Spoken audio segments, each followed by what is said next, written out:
네, 그러면 이제 종합 토론을 해야 되는데요. 몇 분 이제 질문을 올려주신 분들도 있고 고민을 나눠주신 분들도 있는데 지금 좀 이렇게 기록해 두신 것들이 있으시면 네 분 발제자님께 또는 종합적인 질문으로 네, 올려주셔도 좋습니다. 질문을 올려주셔서 예, 채팅창으로 올려주시면 제가 발제자분들께 이렇게 여쭤보도록 하겠습니다. 그러면 발제자분들께서 답변을 좀 해주시면 좋을 것 같고요.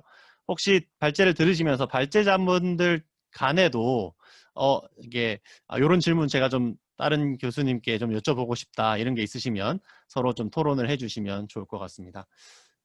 먼저 전인기독학교의 조형래 교장 선생님께서 몇 개의 글을 올려주셨습니다. 예, 뭐 질문 딱히 완전한 질문이라기보다는 여러 가지 느낀 점들을 이야기해 주신 건데요. 특별히 그 선교 초기에도 일제총독부의 교육 정책에 의해서 이렇게 좀 힘들었던 시기들을 보냈던 거, 자율권과 선택권을 이제 정책에 의해서 빼앗긴 현실이 지금과 좀 많이 오버랩된다. 이제 그런 이야기를 해주셨고, 오늘날의 현실 속에서도 교회 연합운동을 통해서 이렇게 재정적으로 어려워져 있는 이 기독교 학교들을 위해서 좀 교회가 이렇게 많이 헌금하고 지원하고 이랬으면 좋겠다. 그래서 적어도 재정적인 어려움 때문에 기독교 학교를 다닐 수 없다라고 하는 이야기들이 안 나왔으면 좋겠다 이런 이야기를 해주셨습니다. 여러 발제에서 발제자분들께서 기독교 학교의 재정 문제에 대한 이야기들을 많이 해주셨는데요. 이 재정 문제와 관련해서 나중에 어떻게 좀 이제 풀어가면 좋겠는지 의견을 좀 여쭤보고 싶습니다. 각 발제자분들께서는 기독교 학교의 재정 문제, 본인의 발제 내용과 관계해가지고 또는 또 그 외에 평소에 생각하시던 걸 바탕으로 기독교 대안학교의 재정 문제에 대한 이야기를 좀 풀어주시면 좋을 것 같고요.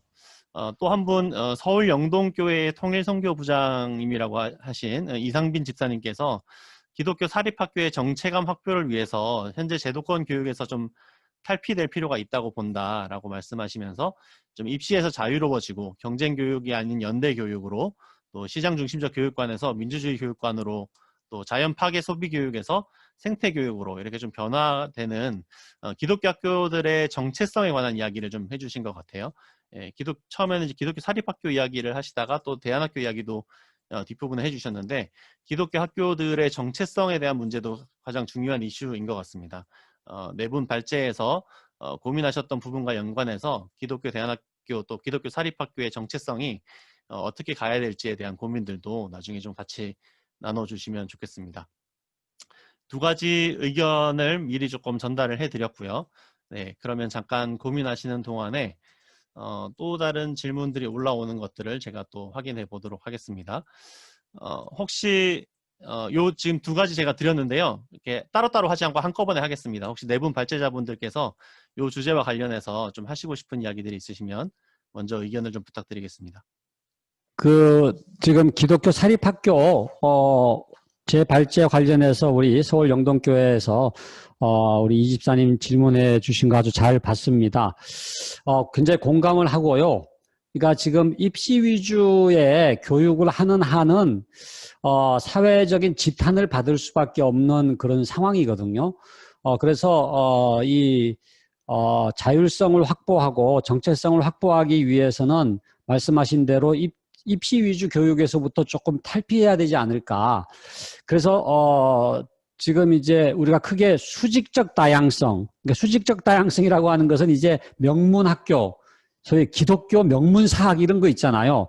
그래서 뭐 스카이 많이 보내고 뭐 또 뭐 아이비리그 많이 보내는 그런 식의 수직적인 다양성을 추구하기보다는 수평적 다양성, 입시 위주 교육이 아니라 정말로 종교계 학교가 왜 필요한지, 기독교 학교의 그런 인성교육이라든지 또 신앙교육이라든지, 이런 것이 정체성이 될 때, 이런 다양한 학교들이 필요하다는 게 이제 설득이 가능하겠죠.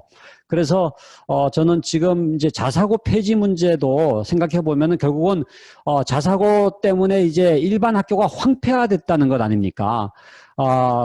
그건 바로 이제 이 자사고들이 이제 기독교 자사고들이 많이 있는데 그들이 입시 명문고가 되려고 하다 보니까 결국은 이제 일반고가 아니라 이 자사고로 몰려들게 됐고 또 자사고를 위한 사교육이 팽창이 됐고 결국은 귀족 학교라는 그런 이제 또 사실은 오해지만은 그런 누명을 쓰게 되고 그러면서 이제 폐지 압력이 더 강해졌기 때문에 저는 자율성이 확보되기 위한 굉장히 중요한 하나의 그 정체성으로 말씀하신 대로 그런 입시 위주의 교육이 아닌 그 다양성, 수평적 다양성을 추구하는 거, 말씀하신 대로 경쟁이 아니라 연대 뭐 시장주의가 아니라 그런 민주주의, 소비가 아니라 생태를 위주로 하는 그런 방향으로 나아가는 게 옳다고 생각을 합니다.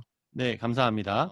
박상진 교수님께 이종호 선생님, 중앙기독초등학교의 이종호 선생님께서 바우처 관련된 제안에 대해서 그게 현실적으로 넘어야 될 산이 있는 게 아닌가, 정부가 그렇게 하지 못하는 인식이나 현실의 한계가 뭐가 있을까에 대한 좀 질문이 있습니다. 좀 답변을 고민해주고 계시면 좋을 것 같고요. 그리고 고려대의 이응모 저기 직함을 잘 모르겠습니다. 성림교회에도 계시다고 신청해 주셨는데 강영택 교수님께 발제 중에서 기독교인은 곧 민족주의자라고 하셨는데 인과관계를 조금 더 부연 설명해 주시면 좋겠고 간도의 기독교학교 운동은 시대적 사명을 잘 제시했는데 오늘날 시대적 사명은 무엇이라고 생각하시는지 교수님의 의견을 듣고 싶습니다. 이런 의견이 올라와 있습니다. 네, 두 분 지명 질문이기 때문에 두 분은 또 답변을 좀 준비해 주시면 좋겠습니다. 그 바우처 제도 중요한 질문 해주셨는데요. 요게 이제 저는 그 굉장히 중요한 어떤 그 관점의 차이라고 봐요. 그러니까 국가가 교육의 주체라고 생각하고 또 국민이 낸 세금을 국가 재정이라고 생각을 해서 국가가 학교를 통제하는 방식으로 재정을 사용하는 거 이게 지금 현재의 구조거든요. 근데 사실은 우리가 아브람 카이퍼를 비롯해서 그 화란의 신학자들이 그 소위 그 주권 영역을 얘기할 때도 마찬가지지만 이 교육은 사실은 부모가 주체가 되는 거거든요. 그러니까 그런 점에서 국가가 주체가 아니라 이 부모가 주체라고 하는 인식을 가질 때 그게 사립학교의 일종의 기독교 학교를 포함한 사립학교의 일종의 기초가 형성이 되는 거거든요. 그러니까 그런 점에서 저는 세금을 내는 부모들이 소위 그 학교 선택권은 부모에게 주어진 너무나 중요한 기본적인 권리라고 하는 것을 인식을 하고 이 바우처 제도라고 하는 것이야말로 저는 사립학교를 살릴 수 있는 굉장히 중요한 이 단초라고 봅니다. 그래서 이 그 학교를 선택할 수 있는 권리를 부모에게 주고 또 홈스쿨링도 마찬가지입니다. 이게 그러니까 소위 그 교육의 의무를 취약의 의무라고 전제를 하고 학교 국공립 학교를 안 다니면은 이제 벌금을 부과하는 형태의 이런 게 아니라 얼마든지 부모에게 교육의 선택권을 주고 부모가 낸 세금을 일종의 환급하는 방식이기 때문에 이거를 위해서는 저는 굉장히 그 부모들이 일어나야 된다고 봅니다. 그래서 부모들이 교육의 주체로 일어나는 운동, 요거를 시작할 수 있는 게 저는 이제 기독 학부모 운동이라고 보고요. 그래서 제가 이제 기독 학부모 운동을 2007년부터 이제 지금 하고 있는데 그런 점에서 한국 교육을 바꿀 수 있는 것은 학교는 이미 교육청 산하에 교육부 또 수하에 들어가 있기 때문에 전혀 안 됩니다. 그러니까 이번에 유치원 3법 이런 문제도 결국은 정치하는 엄마들이라고 하는 단체가 이제 해낸 셈인데, 여하튼 우리, 부모들이 일어나서, 바우처 제도, 또 이 사립학교, 또 학교 선택권, 이거를 회복해야 되지 않겠는가 생각을 합니다. 네, 바우처 제도에 대한 또 이야기를 해주셨고요. 바우처 제도에 대해서 또 다른 분들의 또 여러 가지 고민들이 많이 있으실 것 같은데, 이 주제에 대해서도 좀 더 깊이 있는 현실적인 좀 더 고민, 연구 이런 것들이 더 필요하다고 생각이 됩니다.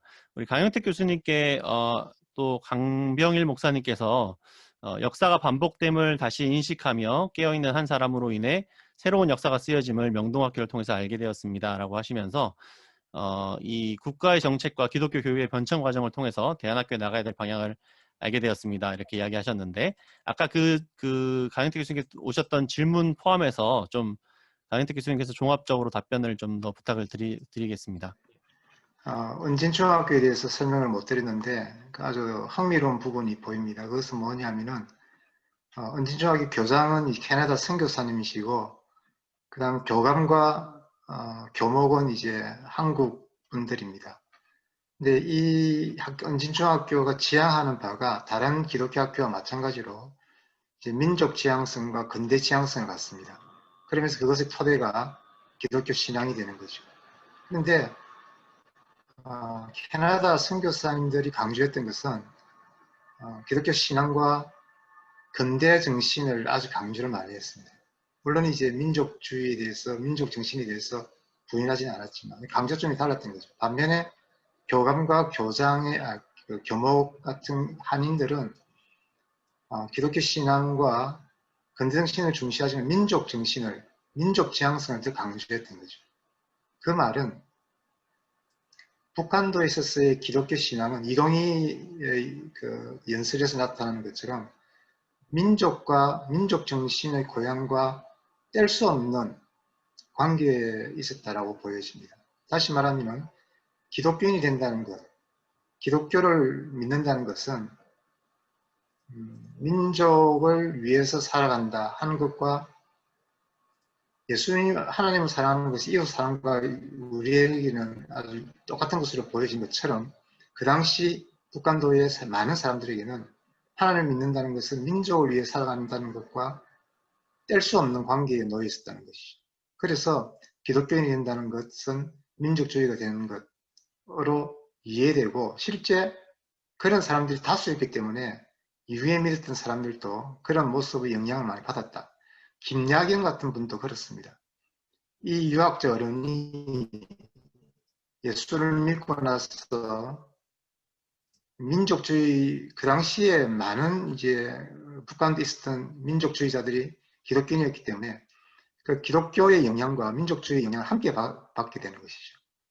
그런 면에서 아마 그 인과관계를 따져서 기독교인이 되었기 때문에 민족주의자가 됐는가, 민족주의자인 사람이 기독교인이 됐는가 하는 질문보다는 그 당시에 기독교 신앙이란 것이 민족주의란 것과 뗄 수 없는 그런 관계에 있었기 때문에 많은 이들이 기독교 민족주의자다라고 이야기를 하고 있는 것을 알고 있습니다. 그리고 두 번째 질문에서 그 학교가 명동학교나 북한도의 많은 학교들이 시대 사명인 민족 독립을 위해서 많은 이제 교육을 하였었는데 그것이 많은 또 성과를 이루었고 말이죠. 오늘날의 시대 사명은 무엇인가? 참 어려운 질문 같습니다. 그것은 계속 고민해야 될 부분인데 이제 쓴 글에서는 가장 기본적으로는 오늘날 우리에게 있어서 잃어버린 많은 가치들이 있지 않습니까? 공적 가치가. 하나님께서는 우리에게 가르쳐 주신 중요한 가치임에도 불구하고 오늘날 교회 현장에서 잃어버리고 있는 것들. 가장 중요한 것이 생명에 대한 존중이라고 생각합니다.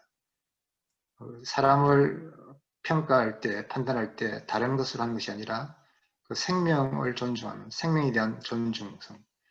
그리고 그 생명이라는 것은 홀로 있는 것이 아니라 함께 있는 것.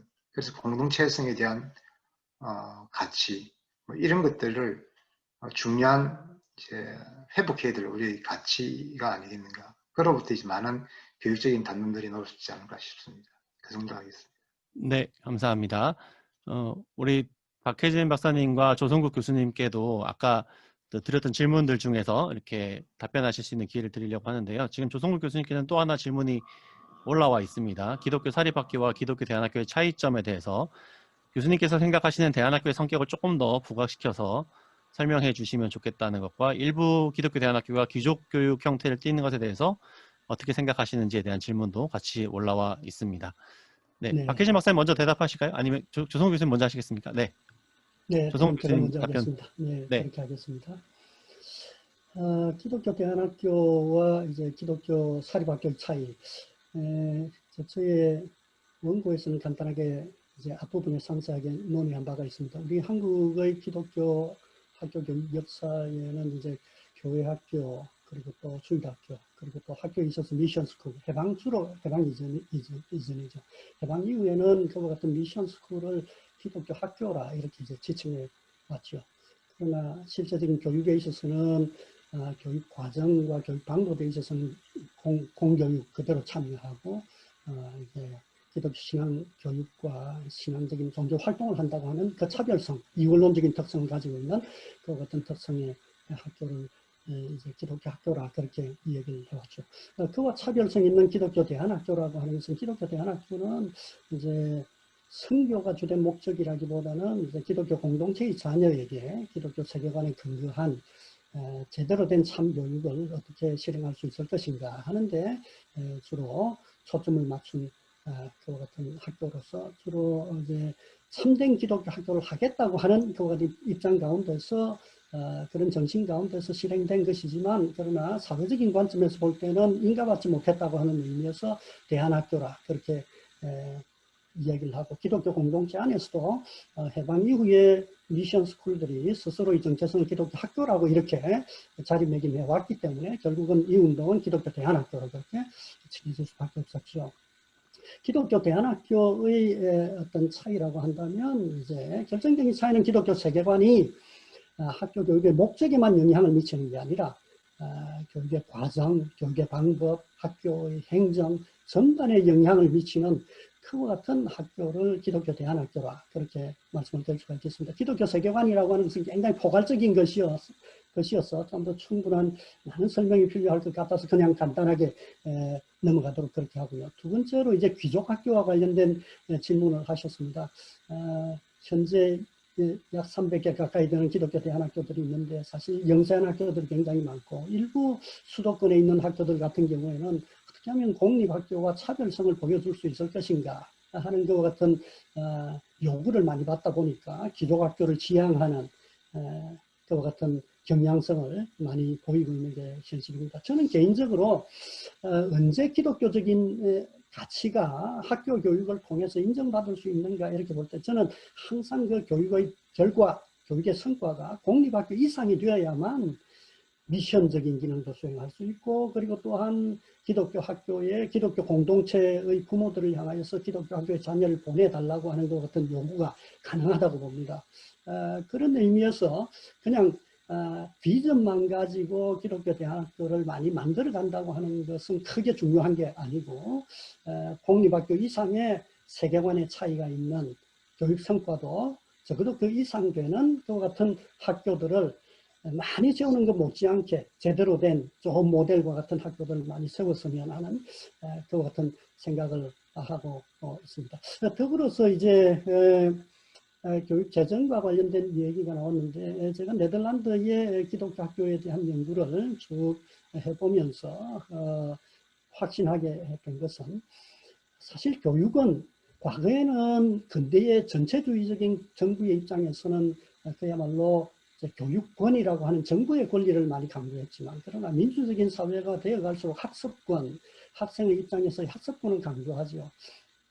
그 전에 근대 이전에는 교회가 사회 안에 큰 영향을 주었지만 근대 국가에는 주권을 가지고 있는 게 교회라기보다는 주권을 가지고 있는 게 시민입니다. 그러므로 시민인 그 부모가 그리고 또 그 학생들이 국가를 향하여서 주권을 가지고 있는 국민으로서 이제 국가에 대하여서 충분히 무엇인가 요구를 할 수 있고 자신들의 자기 실현을 위한 정당한 교육의 형태를 국가가 강요하기보다는 시민이 요구할 수 있고 그 납세자이면서 권리를 가지고 있는 그 시민의 요구에 대하여서 국가는 강압적인 방식으로 국가라고 하는 이름을 가지고 있는 소수가 그리고 특정 집단이 결정적으로 국가의 모든 재원을 자신의 뜻에 의하여서 이렇게 집행한다고 하는 것은 이건 민주적이지 않습니다. 더욱더 민주적인 국가라면 세계관에 있어서 다양성을 인정할 수 있어야 되고 국민의 양심의 자유라고 하는 것은 종교의 자유로도 발전하고 양심의 자유는 결정적으로 교육의 자유로 나아갈 수 있는 것이기 때문에 민주적인 사회는 이와 같은 양심의 자유와 그리고 또 이와 같은 교육의 자유를 국민이 충분히 누릴 수 있도록 자기 실현에 갈 수 있도록 국가는 적절한 수준에서 교육에 대하여 지원을 해야 될 의무가 있습니다. 그런 의미에서 기독교 대안학교에 대한 정부의 기본적인 수준에서의 지원은 세계관의 성격과 상관없이 필연적으로 해주어야 된다고 그렇게 생각을 하고 민주적인 국가의 교육은 자꾸 열려가는 교육을 뜻하는 것이지 닫아가는 것과 같은 교육을 뜻하는 것은 아니다 하는 것과 같은 생각을 가지고 있고요. 그리고 또 하나는 교회의 책임입니다. 교회는 기독교 공동체의 대단히 중요한 기관이기 때문에 교회는 기독교 학교에 대한 책무를 가지고 있습니다. 종교개혁자들은 이러한 생각을 가졌고 오늘날도 우리나라에 처음에 선교하던 교회들이 선교하는 지원하는 그 교회의 돈을 가지고 미션스쿨을 하지 않았습니까? 미션스쿨을 했습니다. 오늘날도 한국 교회가 해외에 선교할 때 교회와 더불어서 학교를 세우지 않습니까? 그 교회의 재원에서 지원하는 것입니다. 그럼에도 불구하고 해방 이후에 해외 선교부가 아니라 이제 한국 교회 자체적으로 미션 스쿨들이 확립되는 과정에서 교회가 학교를 지원해 주어야 된다고 하는 이러한 생각보다는 교회 자체를 확립해야 된다고 하는 생각이 너무 거기에 사로잡히다 보니까 교회가 학교를 지원하는 문제에 있어서 책임감이 약해졌습니다. 책임감이 약화됐는데 실제로 이제 만일 미션 스쿨들, 기독교 사립학교들에 대하여서 지역사회에 있는 교회가 지속적으로 무엇인가 지원을 했다면 그 안에 지금 현재보다도 훨씬 더 종교활동을 자유롭게 할 수 있었을 테고 훨씬 더 기독교인 자녀들이 많으면 부가적인 여러 가지 엑스트라 커리큘러 액티비티를 충분히 할 수 있었을 것입니다.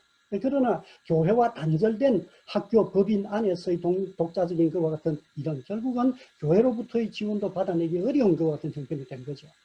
기독교 대안학교 운동도 마찬가지라고 봅니다. 한편으로는 정부가 시민의 교육권을 위해서 도와줘야 된다고 하는 원론도 있지만 또 한편으로는 기독교 공동체인 교회가 그의 사역 가운데 교육 선교 내지 우리 신앙 공동체의 자녀다. 교회 공동체의 자녀라고 하는 생각 가운데서 기독교 대안학교의 교육에 대하여서 재원 부분에서도 상당 부분 책임을 져야 하는 게 사실은 맞습니다. 저는 이러한 각성이 있어야만 학교 교육이 제대로 돼가지 않겠나 그렇게 개인적으로 생각을 하고 있습니다. 예, 감사합니다. 네, 감사합니다. 네, 제가 안 그래도 좀 여쭤보고 싶었는데 기독교 학교와 교회와의 관계, 교회는 여기서 말하는 교회는 개별 교회뿐만 아니라 노회나 뭐 총회나 또 한국교회 전체를 말할 수 있는데요.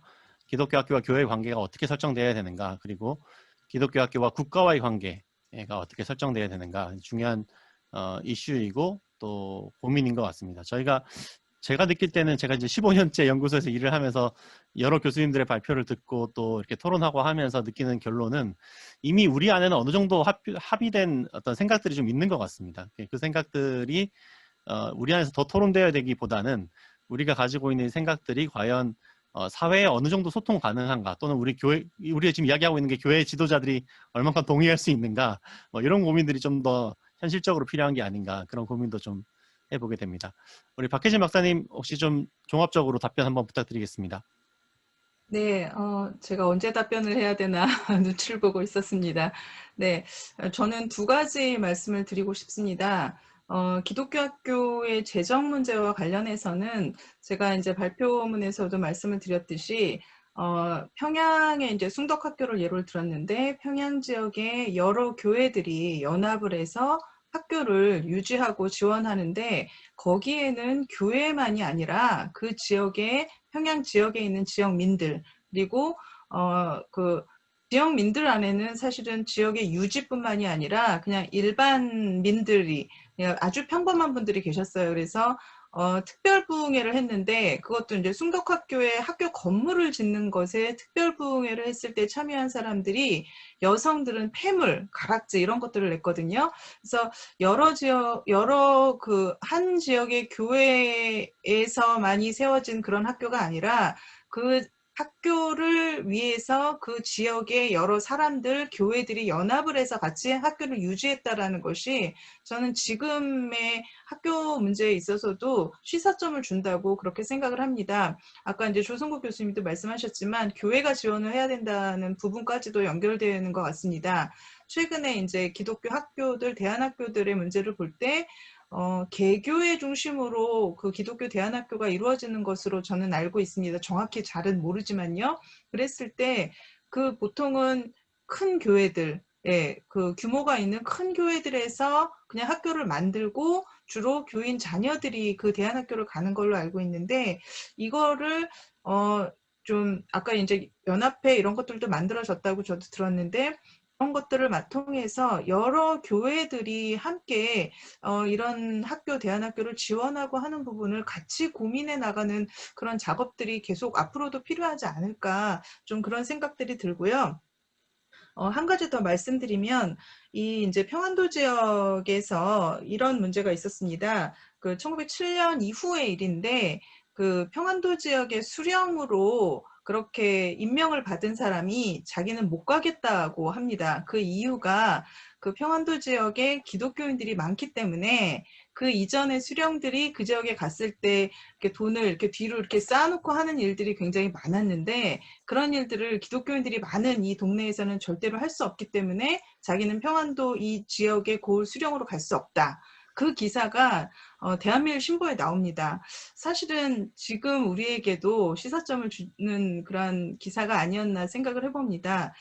당시에 아까 이제 학계 전토 이런 그 가문의 함경도 지역에서의 그 어떤 가문의 그 학계의 그 가문에서 내려오는 그 토지를 학교에 기부하는 문제에 있어서도 그 당시에 기독교인 임소천을 찾아가서 그분에게 학교를 맡기고 또 그분의 영향하에 개종이 돼서 기독교인들이 되고 교회까지, 학교와 교회까지 설립하는 기사를 통해서 보면서 우리가 사실은 지금 현재의 이 기독교인들에 대한 그런 평가, 이런 것들이 사실은 조금 그 과거에 일제시기 1900 이제 한말에 이 기독교가 사회를 이끌어 나가고 선도해 나가고, 예, 그렇게 끌어나갈 수 있었던 것이 과연 지금도 이것이 계속되고 있는가, 조금 우리가 반성해야 되지 않을까, 사실은 저는 그런 생각을 좀 해봅니다. 네, 질문에 대답은 안 된 것 같습니다. 이상입니다.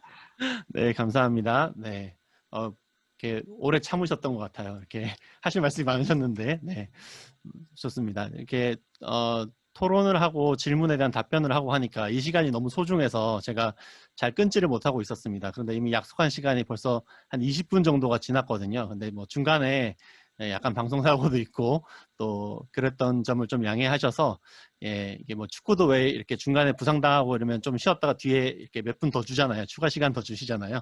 네, 그런 것처럼 좀 이해해 주시고 여기까지 마무리를 해볼까 합니다.